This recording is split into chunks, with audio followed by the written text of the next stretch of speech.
Please stand if you are able for the Pledge of Allegiance, followed by a moment of silence. I pledge allegiance to the flag of the United States of America and to the republic for which it stands, one nation, under God, indivisible, with liberty and justice for all.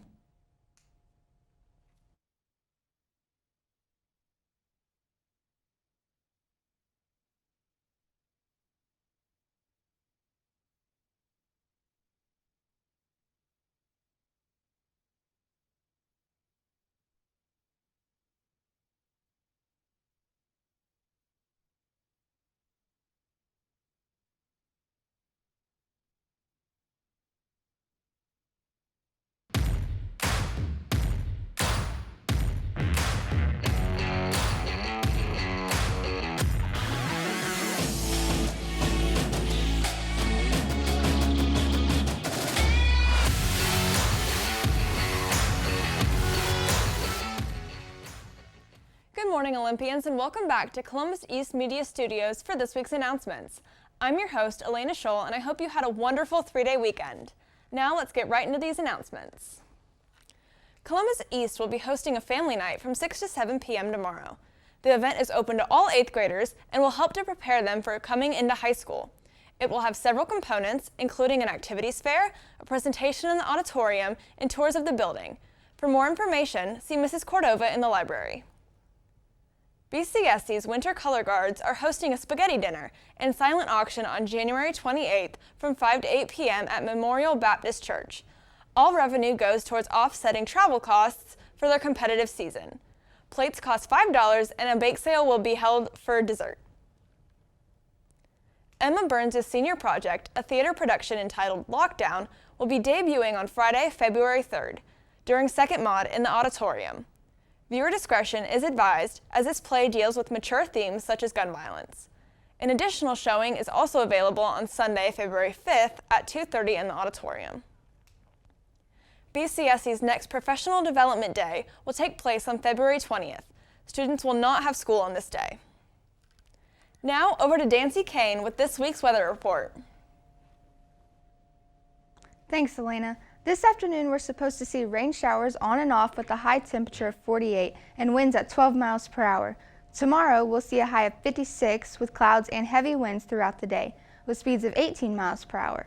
Closing out the week, Friday will bring us our lowest temperature of the week with a high of 36 and overcast sky and wind speeds of 11 miles per hour. That's your 3-day forecast. Now to Matthew Degner with this week's Matthew Minute. Welcome to this week's edition of the Matthew Minute, where news topics are presented in a brief format. I'm your host, Matthew Degner, and we're starting off discussing China. For the first time in more than 60 years, the Chinese population has shrunk. Accompanying this news was the worrying announcement that the economy greatly underperformed compared to the government's expectations, growing only 3% in the last year. Experts cite both the aging average demographic and the lack of young workers due to China's previously long-standing one-child policy. However, this decline in growth is predicted to be just the beginning of a new age of issues for China. In U.S. news, the trial of multi-billionaire tech entrepreneur Elon Musk began yesterday. After tweeting about his plans to buy Twitter nearly 5 years ago, company stock began to increase in volatility. In this case, the investigation deals with the fluctuations in the market from August 7, 2018 to August 17th of the same year. Shareholders prosecuting Mr. Musk are seeking financial compensation for the risk they felt they had been subjected to. In our Indiana news, an Asian student in Bloomington was the subject of a suspected hate crime, allegedly committed by a 56-year-old white woman. From the bus's security camera video and eyewitness testimony, the woman and student had not interacted before the assault. Bloomington Mayor John Hamilton went in public, citing the town's diversity and renouncing this violent act, as well as stating, quote, "We stand with the Asian community and all of those who feel threatened by this event." In local news, last Friday, the Brown County High School was evacuated due to a bomb threat, which is now confirmed to have been a hoax. The Brown County Sheriff's Office cleared the building and found no evidence of the bomb or any other threats. The police are claiming that they believe this act to be the works of the same individuals who called in the false bomb threat to Nashville last month. The situation is under investigation, and they declined to make any further comments at this time. That wraps up this week's top stories. Thank you for joining me. Signing off, I'm Matthew Degner, and remember to stay informed. That's all we have for today. From Dancy, Matthew, and the rest of the announcements crew, I'm Alaina Scholl. Thanks for watching.